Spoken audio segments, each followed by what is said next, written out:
تعملي هنا بنتي؟ اشتي اتطلق. تشتي ايش؟ اشتي اتطلق.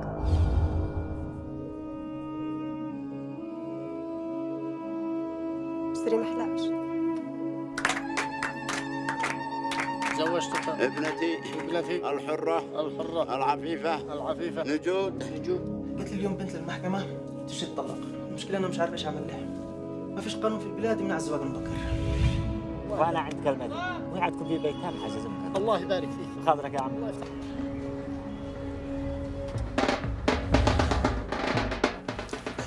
لا تمسكنيش. بنتي. في بنات كثير تزوجوا وهم صغيرات، بس ولا واحدة منهم أجت تطلب الطلاق في المحكمة. بس موضوعك صعب وملفك شائك، ما بقدرش أضمن لك إنك تنجحي بالقضية. هي قومي ضوي. أو اتولدت عندك. هذه البنت ما رب أهلها، جاي تسمع بينها بقريتنا. ما قدرت تبعديني، اشتريت عنده. بس هذا زوجك ولا حق فيش يا حبيبي. أيوة رقدت معاها مرتي فيها شيء. يعني اعترفت انك دخلت عليها وهي قاصر؟